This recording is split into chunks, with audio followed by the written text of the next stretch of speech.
Welcome back to the channel. It's your boy Tony Fair from Teflon Media, and today I got a special treat for you guys. I'm taking my Can-Am Ryker Sport 900 on the interstate here in Atlanta, Georgia for the first time, and I'm taking you guys with me. Let's go!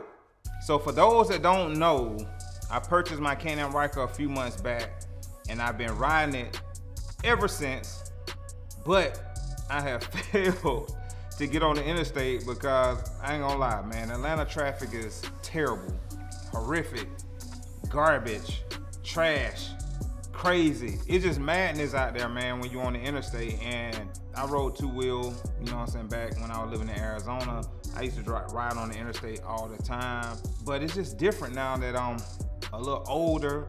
I got a kid, I got responsibilities, I have a job, I have a career, I have a business, I have a social life, I have all types of things going on, and taking risks right now is just not even, especially when it comes out of my life.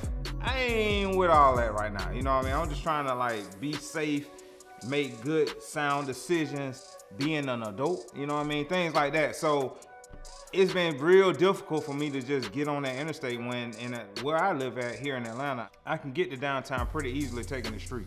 I don't even have to get on the interstate, but I have to get over this little fear that I have right now. And for those that are in the same position that own a Ryker or even own, you know, any other type of sport bike or whatever the case may be, and you're just kind of like afraid to get on the interstate, man, you just gotta do it.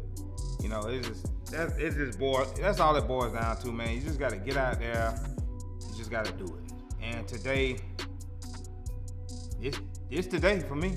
You know, I'm gonna do it, and I'm taking a little friend with me, the GoPro.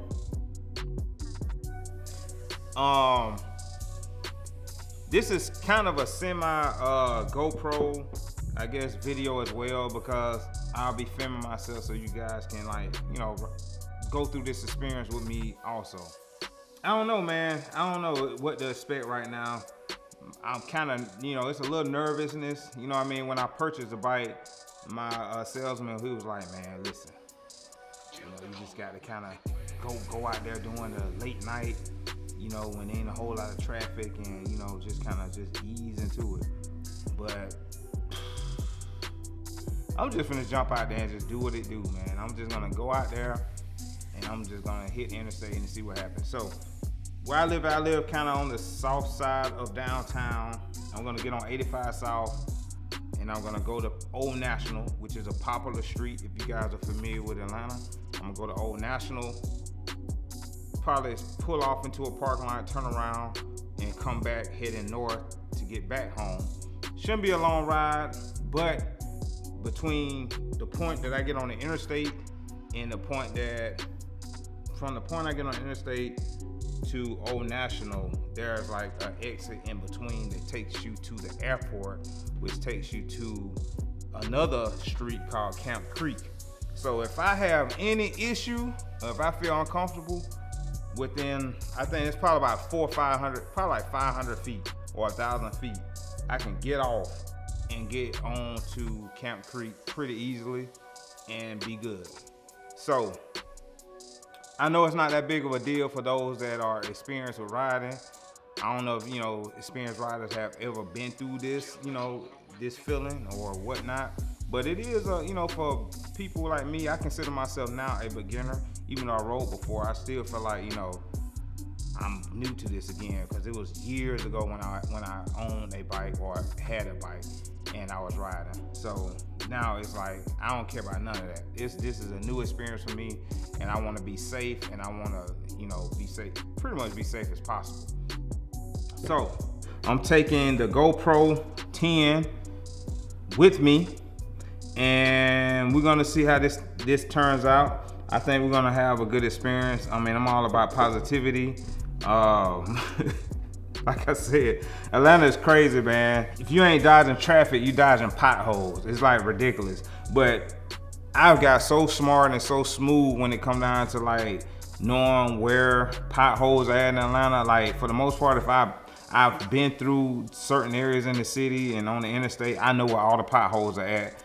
for most of the place, like when it comes to traveling to most of the places I go to. So I'm not even worrying about it because I know where most potholes are at and the direction I'm going.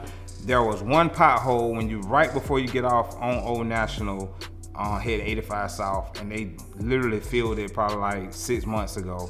So it's not even there anymore. And it was a bad pothole. Like I have a 2012 Mercedes that I'm gonna bring on this channel at some point.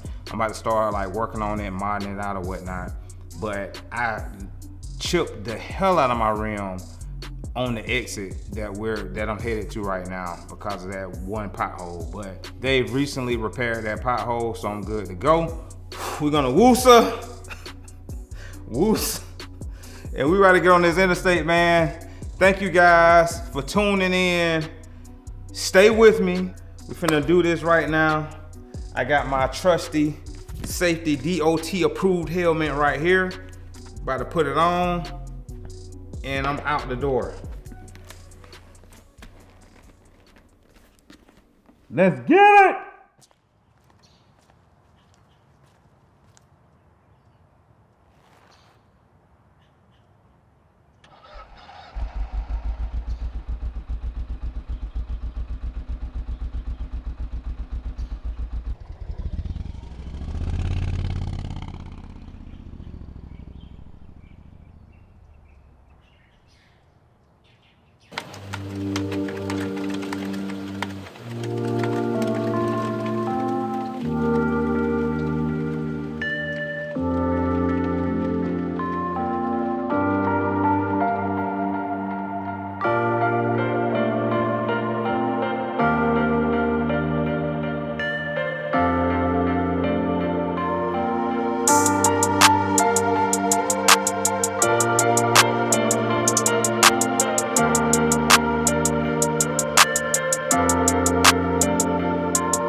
All right, I'm back from the ride, and you guys, if you hung out and stayed with me the whole time, it was a success.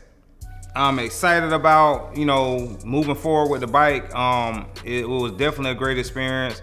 I was able to get up to about 85, 90. I think I touched 90 when I was moving right before I got off on Old National. I think I hit like 85, right around 85, 90. I was literally just trying to get around traffic so there won't be no issues. The main thing about riding on the interstate is I feel like you should stay away from cars and kind of make sure you're clear and moving pretty much by yourself. And that's what I was trying to do. I was staying clear of other vehicles and just trying to be safe as possible. The GoPro was a success as well. I'm gonna tell you guys a trick. This isn't really a trick. This is really like, the basics when it comes down to filming and getting a quality image. I don't know if you guys see what I have on the front of my GoPro is what you call an ND filter. The GoPro is very versatile and very user-friendly when it comes to color temperature, ISO, and shutter speed. The trick to filming and getting quality images, especially in broad daylight, you want to have an ND filter on your camera just because of the fact that it's bright outside, and when it comes to the GoPro, you want to make sure that you have more control over the light that's going into the sensor. The ND filter helps with cutting down on the light. The beauty of this camera is you can set your ISO to start at like maybe 100 and go to 400. That's what I did. I set my ISO from 100 is the minimum, which typically what you shoot at doing bright out when you're outside, to 400. So when I have this ND filter on here, which is right now, this ND filter is an ND 16. I peeked at some of the footage prior to me sitting down right now just to see what it came out looking like. And I probably could have went to an ND 8. 16 was kind of a little bit hard, it cut a little bit too much light, but not too bad. When it was like, when I was on the interstate, it wasn't too bad. I went through my neighborhood and there was a lot of trees. And it was, to me, I was looking at the screen, it looked kind of dark. But like I said, the beauty of the GoPro is when you set your ISO to go from 100 and maximum 400, and I do 400 because it tends to be less noise, around 100 to 400 ISO. I try not to go over 400 ISO. When you go into your dark areas, if it gets too dark, being that you got this ND filter on here, it'll crank it up to maximum 400, and it like eliminates a lot of the user error. This ND filter pretty much like literally snaps right on. I see the type of ND filters where it attaches to the front of the lens cover, but I like to take, being able to replace the cover with the actual ND filter versus something huge going across the front of the camera like that. But yeah, like, man, all in all, it was a good experience. I enjoyed it. I've got it out of my system. I feel like now I can take on the world. I know you guys been waiting on me to drop some footage, so here it is. Thank you guys for following me on this journey. Thank you for subscribing to the channel. For those that haven't subscribed, please like, comment, subscribe, turn on your notification bell. It's your boy Tony Fair from Teflon Media. Let's get it.